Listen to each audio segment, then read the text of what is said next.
میں اس وقت موجود ہوں پشاور کے علاقہ فقیر آباد میں، جہاں پر تجاوزات کے باعث شہریوں کا چلنا محال ہے۔ پشاور شہر کے علاقہ 10,000 روڈ پر واقع فقیر آباد کے راستے بڑی گاڑیاں بھی شہر کے اندر داخل ہوتی ہے۔ تاہم افسوسناک امر یہ ہے کہ اس اہم سڑک کے دونوں اطراف میں تجاوزات کے باعث اس روڈ کو استعمال کرنے والے شہریوں کو مشکلات کا سامنا ہے۔ مین روڈ پر کھانے پینے کی اشیاء فروخت ہونے کا سلسلہ جاری ہے، تو دوسری طرف یہاں قائم سوزوکی اڈے اور چنگچی اڈے کے باعث یہاں ٹریفک کا ہجوم ہر وقت نظر آتا ہے۔ یہاں کی مکینوں نے علاقے سے تجاوزات کے خاتمے کے لیے متعدد بار پولیس حکام کو درخواستیں دی ہے، لیکن نامعلوم وجوہات کی بنا پر ان اڈوں کے خلاف کارروائی نہیں کی جا رہی۔ شہریوں نے مطالبہ کیا ہے کہ اس اہم روڈ سے تجاوزات کا خاتمہ کیا جائے تاکہ ٹریفک کی بحالی کے ساتھ ساتھ شہریوں کو بھی سہولت ہو۔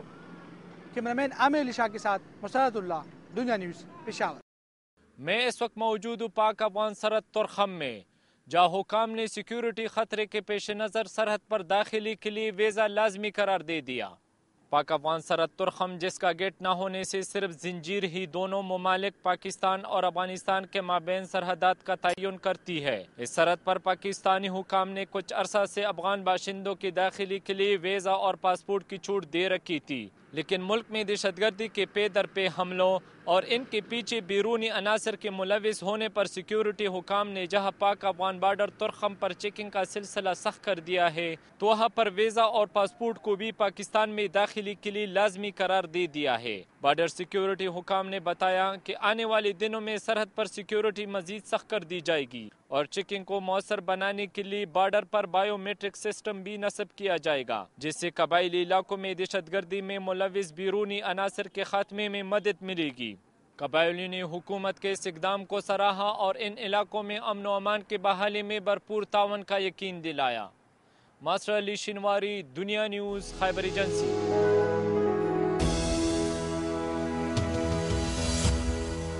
سرحد کی دنیا آپ نے دیکھی، اور اب چلتے ہیں وفاقی دارالحکومت اسلام آباد اور آزاد کشمیر کی دنیا کی طرف، جس میں شامل ہیں اسلام آباد میں رہائشی علاقوں کے بڑھتے ہوئے کمرشل استعمال، مظفر آباد جنرل بس سٹینڈ کی خستہ حالی اور گورنمنٹ کالج میر پور میں سہولتوں کے فقدان پر چند رپورٹس۔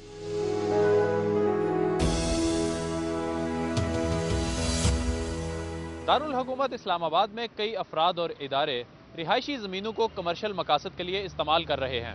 وفاقی ترقیاتی ادارہ خود اب تک 800 سے زائد ایسے مکانوں کی نشاندہی کر چکا ہے جہاں غیر قانونی طور پر ریستوران، دفاتر، ہاسٹل، سفارت خانے اور گیسٹ ہاؤس وغیرہ قائم ہیں۔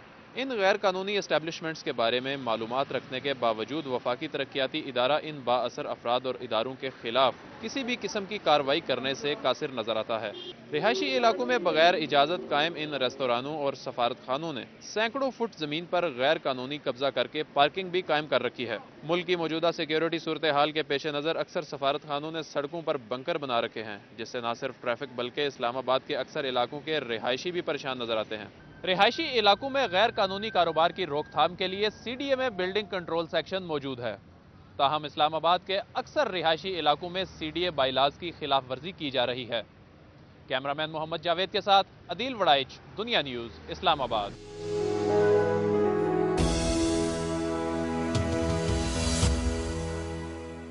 میں اس وقت گورنمنٹ کالج میرپور کے باہر موجود ہوں، جس کا قیام 1944 میں عمل میں لایا گیا تھا۔ یہاں میں پاکستان سے قبل قائم کیے جانے والے اس ریاستی تعلیمی ادارے کے کلاس روم میں اس وقت 70 طلباء کے تعلیم حاصل کرنے کی گنجائش موجود ہے، لیکن اس کمرے میں اوسطاً 150 طلباء زیر تعلیم ہیں اور جگہ کی کمی کے باعث پوسٹ گریجویٹ کلاسز کے طلباء تعلیمی عمل اساتذہ کی رہائشی کالونی میں جاری رکھنے پر مجبور ہیں۔ اس طرح کمروں میں موجود فرنیچر کی حالت بھی نگفتہ بے ہے۔